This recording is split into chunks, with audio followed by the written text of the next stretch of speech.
If your media mix is stuck in a platform loop, then this episode could be your wake-up call. In this episode, we're going to talk about what it truly means to diversify your media mix without setting money on fire. Because when growth slows and performance gets pricey, the answer isn't always to spend more. Oftentimes, it's to spend smarter. So let's get into it.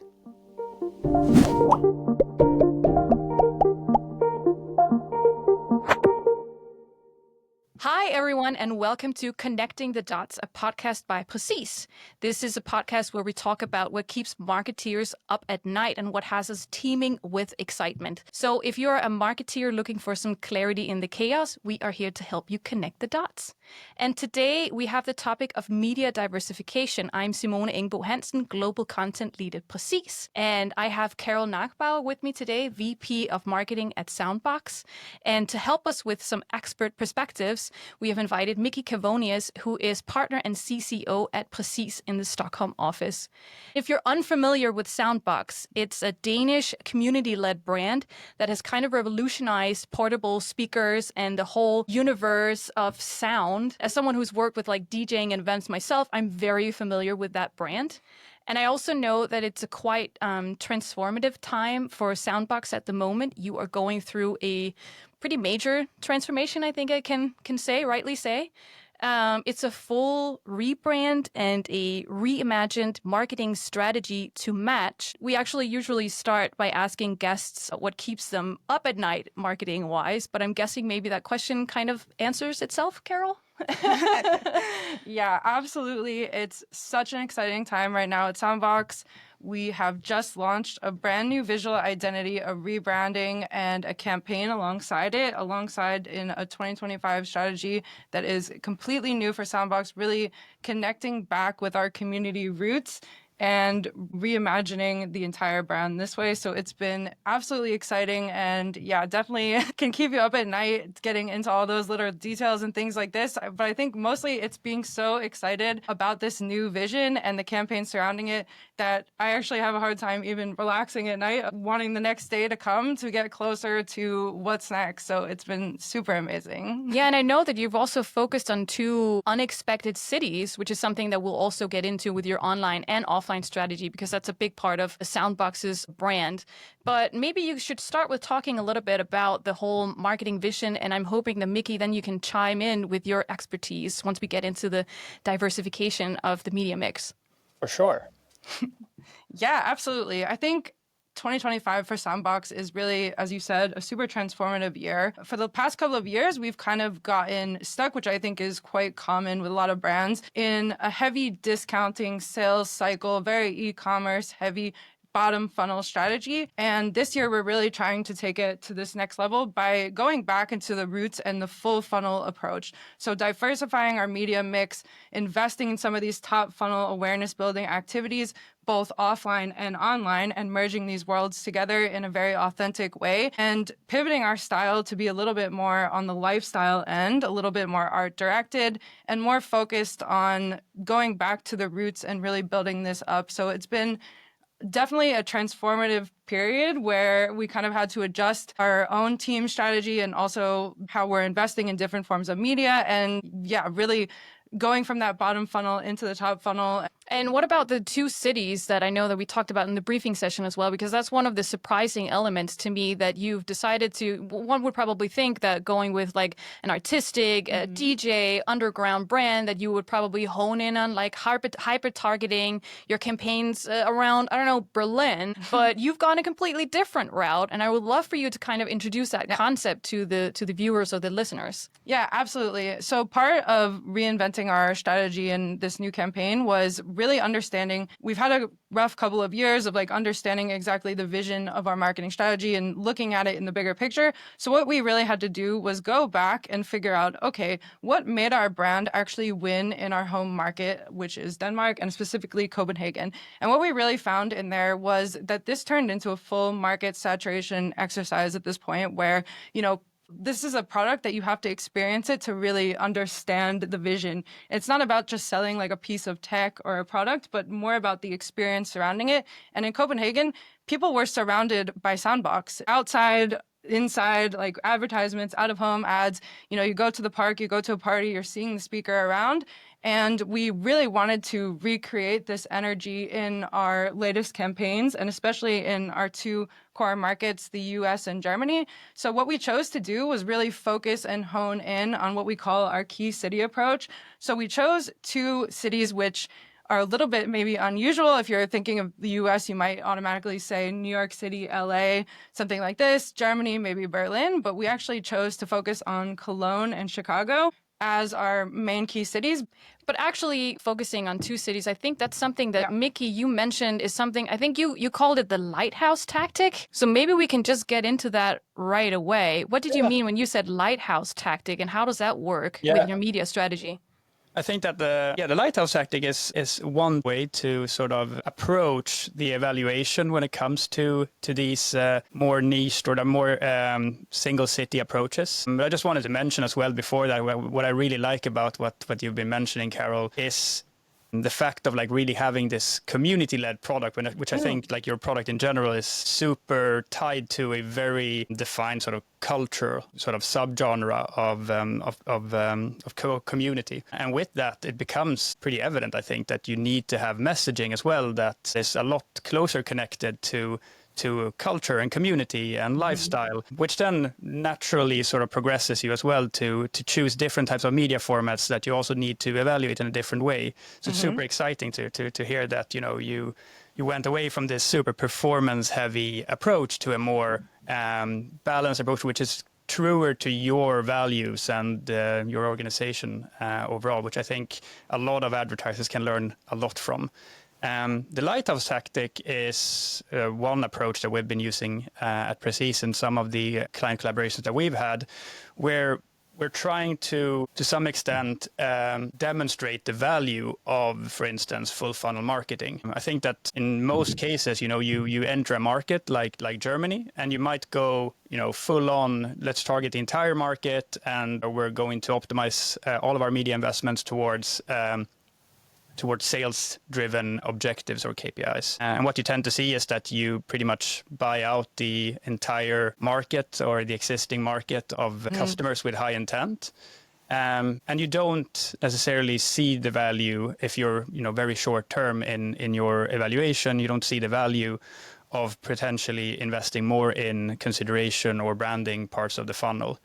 So with the lighthouse tactic, what you do is that you focus those branding activities in specific cities. So in your case, perhaps, if you were to run performance marketing across the entire country, you would try to isolate branding activities, and they can be both sort of online or through out of home and even digital out of home, TV and other types of media formats. Post a certain period, you want to see a proxy for the value that has been derived from that branding activity. And we spoke a bit yesterday as well about attribution and the challenges that come with attribution models that are used usually. And if you take the last non-direct click attribution model, what you will usually see is that certain channels are driving the majority of the sales. And I loved your analogy of the salesperson at the pizza shop that is, handing out leaflets and one outperforming everyone else. When the manager asks why, it's because they're standing outside the door and just handing them to customers who are coming in. And to some extent, you could make the argument that, for instance, brand search is that person standing outside the door. So what we do then is to use that proxy and to use like volumes, for instance, of brand searches to understand, if there's any incrementality in something like brand searches in Cologne, for instance, if you're running branding activities there in comparison to a city where you're not doing that. So that would be a very prolonged explanation of the lighthouse tactic. You've also tried to kind of avoid, in quotation marks, the easy media mix. Yeah. Why have you decided to go with some channels and not others and like done this experimental hybrid? It's really easy for teams and brands to get stuck in like the usual media mix of, meta and paid search, right? These are demand generating, capturing channels where it's like, they say you stick with the devil that you know. And I think that is quite common for teams, because they know that this is going to, as we said with the leaflet analogy, this is going to lead to conversions. But what happens in this kind of situation is that you wind up just re-nurturing your own middle and bottom funnel over and over and over again, instead of expanding your network and your audience and getting this increased awareness. So you're not actually growing your customer base. You're just kind of cycling through and recashing out the funnel over and over. So we really found at Soundboks in the last couple of years that we got stuck in this cycle, in this trap this way. And what we really needed to do was focus on, okay, getting this kind of, bullseye effect of, we need to expand the audience size, go outside of the parking lot and down the street. And yes, maybe it increases the sales cycle time or increases the time before purchase,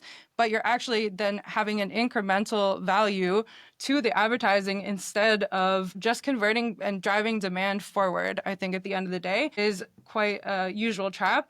So while we know that Meta and Google, of course, have some top funnel capabilities within like YouTube or, push marketing on Meta, we really wanted to go and meet people where they are.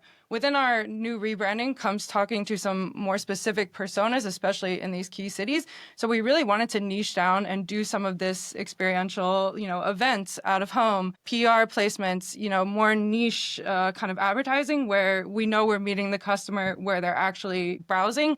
And it's not really the typical where you might pay premium price. It's finding people at this more unique time in the journey. Very grassroots, some of it as well, that you're doing. Like, you do a lot of pop-up stuff, and you've always done some of that because your audience is kind of niche as well, and subculture. What would you say about like taking the easy way out, how you can diversify and create a more resilient media mix that might be more future-proofed, or at least, testing and iterating so that you're constantly learning what might work for your channels and for your brand as well, because that evolves over time as well. Do you have any comments on that, Mickey? Yeah, for sure. I think there's several different sort of nuances to this as well. I tend to at least call it, the lazy media mix, and I think it goes back to a lot of sort of legacy within the industry and for advertisers. It's sort of like the safe spot to go to. It's the Meta and Google investments. You know how to evaluate them. You know what to expect, and you know sort of what to be able to create in terms of format. The missed opportunity with that is that you have very many channels that are emerging as we go, like, just seeing the recent years with the vast increase in usage of apps like TikTok. And you also have, the likes of Pinterest that deliver a different type of platform, caters to a different type of user and behavior, which I think becomes super important when looking at your product and really taking a step back and looking at your product or service and your ideal customer and where they are likely to spend time. That's a question that we want to stay away from a bit too frequently. The other aspect that you have with a more tailored media mix is the fact that given that the sort of lazy or quote unquote lazy media mix being Google and Meta, what you also have there is the majority of media investments and therefore also the majority of advertisers, which means that inherently that the auction prices or the auction price floor will be higher than what it could be on other platforms with fewer advertisers. So there's also a lot of opportunity in widening that, actually, finding those arbitrages in CPMs or CPCs to generate more efficiency when it comes to your media mix and your investment allocation. Yeah, absolutely. As you're saying, when you're doing this full funnel and going into these different channels, it actually allows you to do a better digital experience for the customer, like throughout these many touch points. What can really happen when you're focusing on these bottom funnel channels is that you don't really give the customer the true experience of the brand when you're just in this conversion bottom funnel, super hard sell. And especially with Soundboks, we're pivoting more into this art-directed kind of brand vision. We're really looking to sell this lifestyle of what does the speaker, not just the product, but the actual creativity and experience exactly around it. And that you could feel, I can live this scenario. And these type of advertisements require, as you're saying, like TikTok, more organic social, more authentic ways of communication and connecting with the customers, because if you're just at Google search, you're reading a short line of text. You're not selling the brand experience in the proper way that a product like ours really deserve. But that also makes it a lot harder to measure, right? Because I work a lot with organic content, and we always say that it's a marathon, not a sprint. And that could be said for so many marketing activities, because we're always adjusting for results and revenue right now. But maybe revenue isn't the only lever that we should be pulling. Absolutely. And I think revenue is a result. It's not a KPI, right? And in Soundboks, we really had to pivot our focus. By the time you're looking at a revenue metric, you're already like 3 to 4 months too late, especially with a product like ours at a high price point, right? So you're reacting to something that you should have reacted to much before. So we operate now on what I call like these leading indicator KPIs. So what's actually leading to a increase or loss in revenue? Because it can go either way. You can go down in revenue and then make a mistake in making a difference somewhere else, or you're going up and you don't know why. Equally is bad because you're not operating in the smart thing. So we build our budget, which is based off of the revenue, in like a top and bottom down approach, where basically we're looking at these leading indicator KPIs of what actually leads us to get to the revenue goals that we need, whether it's traffic, add to cart rate, event participants, newsletter subscribers, organic social following growth, things like this. It can be any of these small tweaks where we say, okay, if we do the math backwards and say we need this percent conversion rate, this amount of traffic, something like this, and then we can really tweak going forward our strategy and approach, and also provide measurements to say, okay, we know that we're doing actually a good job before we get to the revenue. And if we're a little bit off kilter, it doesn't look like we're going to get this, we know it much ahead of time. I'm so happy that you mentioned that revenue is a result. We tend to forget within the industry that what KPI actually stands for, the performance indicator. It's not a result. It can be seen as a result if you're looking at how revenue increases over time, for instance, based on how your KPIs are performing. But especially like going into a new city, for instance, I think a lot of advertisers tend to chase revenue as a go-to-market strategy, which I think is potentially very harmful in the long run. But just also tying back to like the media mix as well, I think it's really important to spend quite some time in understanding the different channels and the behaviors of the users and the mindsets of the users when they are in those platforms, and what is it that they're actually looking for, but also looking at what the platforms are trying to create themselves. If you look at your media mix of Google and Meta, and you decide that you want to expand into, for instance, TikTok, when you evaluate the efficiency of that investment, you look at Meta on the one hand and you look at TikTok on the other, and you compare the two. But if you actually like look at the channels, and also if you just speak to or listen into what TikTok themselves are saying, it's very different types of behavior. Meta is an entire platform that caters to many different types of needs. You have Instagram, you have Facebook as a social platform, but it's really also sort of directed to become closer to sales, to trying to sort of own the end of the sales cycle. If you look at TikTok, they themselves and the patterns of user behavior much more resemble an entertainment platform. They're not actively trying to get you to commit to a purchase. They're more trying to engage you in content, and you can see that in like the time spent on platform and how long that is.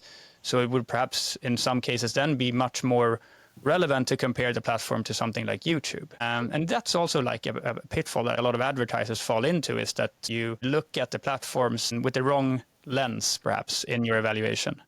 Yeah, and especially when you're a brand like Soundboks, who's known for like a coolness factor. And so how can you embed a coolness factor into these super established platforms? Not that it's impossible, but maybe it's going beyond that. And as we were also talking, coolness factor and subculture, where is that? That is probably on something more entertainment based. And we should also remember that TikTok and other entertainment platforms or social media platforms are also becoming search engines. So there is something to be said for capitalizing on those as a strategy. So what about the coolness factor? How do you even measure that or like implement that in your strategy? Exactly. You know, it was funny the other day. I was making a competitor matrix and I was thinking like, okay, what should I put on these like X's and Y's, right? That really fits our brand. It's something that we can kind of measure in like a brand sentiment. So I was looking at, you know, visibility versus coolness factor, right? So if you look at some speaker brands, they're highly visible, but are they super cool? Like, yeah, maybe not. But you have Soundboks, which I mean, I think is very, very cool, but maybe not super visible in our key markets.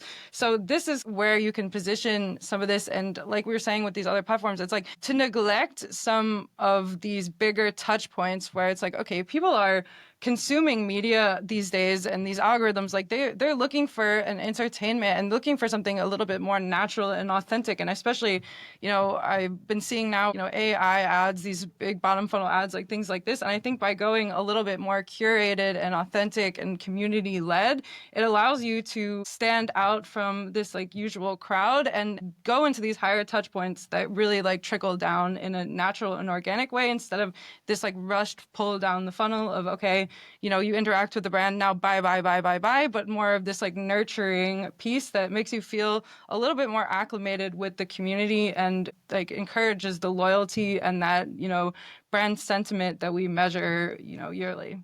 Yeah, I think you also mentioned like Scrappy, using Scrappy as a strategic tactic to punch above weight. And you also said something about bringing offline activations into the digital funnel, which I thought maybe we could talk a little bit about, both of you, like bringing offline activations into the digital funnel. How?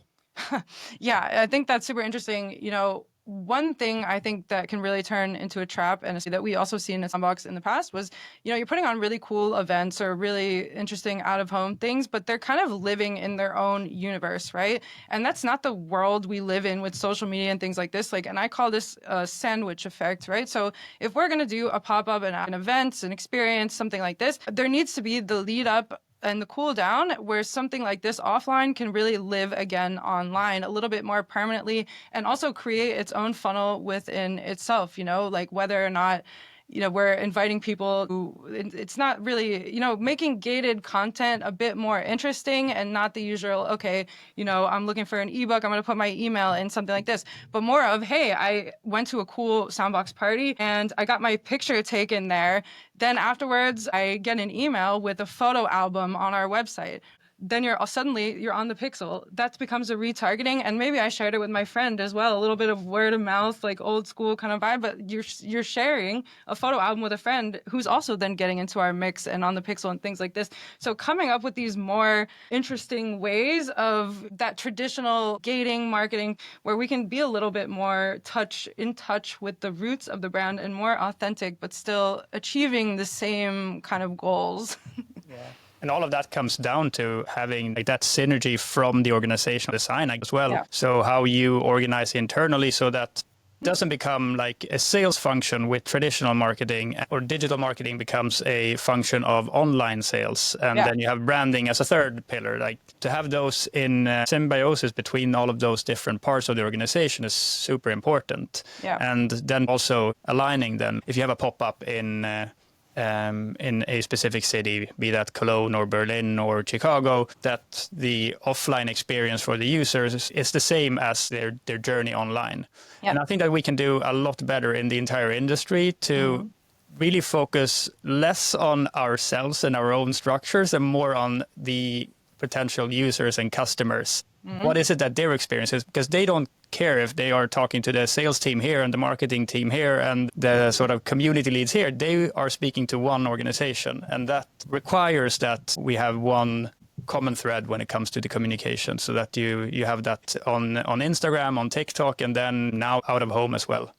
Yeah, there's an ethos, and we call it like the brand DNA, that is really important for us to live throughout everything. And that was something that was extremely important in this rebranding exercise, where it wasn't really just a rebrand of a visual update of logo, colors, something like this. It was more of like a reconnection with, okay, we're going back to the basics, but in an authentic way. And something really important to us in building this strategy and building our campaigns surrounding it that are leading up the rest of the year and into the next couple of years was that we were keeping that DNA throughout everything of like, okay, of course this is a marketing exercise, but it's authentic to the brand and the experience and the roots of it. And people, I believe, really feel that when you're interacting with a brand, especially where it's an experience-led brand, it's product, you need to hear it. You can watch a video of people having fun. So it's like, you're selling the story. And that was quite important to us in like crafting all of this campaigns. That's so critical when you move as well to do the full experience for the potential future customers as well, is to have that emotional element as well to the communication and messaging that you have, so that you actually tell your story and create that community that you want to attract the people who are, feel a sense of sort of belonging to, or a want of belonging to that community first, before you go and throw them a product image of come buy now, and keeping that sort of narrative throughout to both find the right customers, but also communicating to those potential customers in the right way, and then creating the loyalty as well that comes after that. Definitely. We throughout this rebranding and also the campaign, we came up with a new tagline for the brand, which is called "Own the Party." That's also like it's our tagline of the company now, and also the theme of this campaign. And as we're like presenting this, I kept hearing people like, "Own the party." Like, well, what does that mean? It means what you want it to mean, and that's what's very interesting about it, is like giving people a tool to say like, "Hey, you own this experience." It's not just about this is a speaker, it's loud, it's the best in performance, like it's Bluetooth, it's cordless, like, you can swap the batteries, like things like this. These are all things you can read on a page or look in a comparison or something like this. What you can't really, like have that is the experience of like, this brings you something special that you can own and be a part of as well. It's giving that sense of ownership to someone, not only of the product, but of like this community, the experience, this sense of, the FOMO of, hey, I might have, a lesser quality or a cheaper speaker or cheaper product, anything like this, but it's not giving that same, experiential piece. I think that's a wonderful note to actually end on. I think I'll try to sum up our conversation in a couple of final takeaways. I think something to note is that you shouldn't put all of your spend in the same platform basket. Maybe that's number one. And number two, revenue is not a result. Look for leading indicators, and that could be brand sentiment, engagement, sampling, coolness factor, visibility, other kinds of KPIs, which is what we should be looking at to better optimize along the journey. And speaking of journey, the final one should probably be aligning for the full user journey so that your touch points, they match along. So you're not just focused on bottom funnel conversion tactics. Do you have anything that you want to add to that, Carol and Mickey? This is going back a bit to the beginning as well. What I really appreciate with the tactics that you've chosen, once you enable a better or a broader media mix that is more tailored to your organizational vision and objectives, and you work more with a full funnel approach, you also enable a sort of longer period until saturation of a specific market. And that's where I think that you really succeed with more of a hyper focus around different cities. Because if you were to launch in Chicago and in Cologne and you are only doing performance marketing, I think that would be pretty short-lived with any type of results that you could generate. And this really enables advertisers to have a healthier long-term investments, or a healthier long-term efficiency of investments. And I'm really impressed as well with your approach to entering the US market in a calculated way, because I think that especially European companies, a lot of them want to win in the US, but they do so by looking at the US in the same way as they might view European markets. Getting that the population of that country alone is almost, the entire population of the EU. So especially in those scenarios, trying to divide and conquer and really understanding what it is that creates that traction, what it is that is a scalable solution to entering a market, and then taking it from there step by step and having a bit more patience and really going back to first principles like you guys are really doing. Yeah. And trying to understand, what is it that we're trying to create? And that requires, as you mentioned, KPIs and not focusing too much on the results from the get-go when you enter that market. Exactly. It sounds super cliche, but remember, we're talking to people. Like, these are humans who are wanting something. Remember what the vision is and like, what are we trying to do here? What are we creating? Of course, we're generating a result, but what are we actually creating throughout these kind of experiences, these campaigns, these marketing strategies, where it should have a soul, like something where you can feel throughout that it's making sense, it's cohesive, it's a journey, there's this emotional tie that's kind of bringing everything together, and it's feeling, like a soft landing by the time you're getting to this conversion, or else you are kind of spinning your wheels over and over again in this middle bottom funnel, as we said before, which is a super common trap. And really focusing down, and it's like knowing the tools that you have, like this Scrappy mentality of like, okay, we have limited budget, we have limited resource, we want to go into a big market like Germany, US, something like this. How do we do this in an authentic way that allows us to connect with people and do the best with the tools that we have? So by going into these lesser known or smaller cities and really hyper focusing on, okay, we want to saturate this market, we want to increase both our visibility while maintaining the coolness at the same time, not dropping or going the other way. I think that is what really gives this strategy that we're pivoting into this year the soul, and allows us hopefully to really thrive, not only this year, but long-term in the future, not getting stuck in these short-term traps, instead of thinking about the bigger picture and broader of that we're setting up the brand for a platform of success long-term.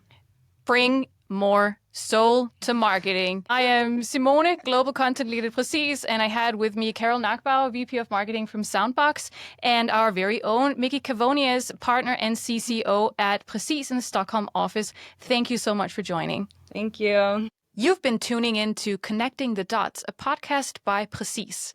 We're a global marketing agency helping brands make smarter decisions across data, media, creative, technology, and SEO.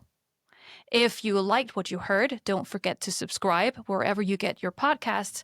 And if you want more insights from this particular episode, including an exclusive takeover by our guest, head to precisdigital.com and subscribe to Connecting the Dots, the newsletter edition. It's where we go deeper on the topics that actually matter to marketeers today.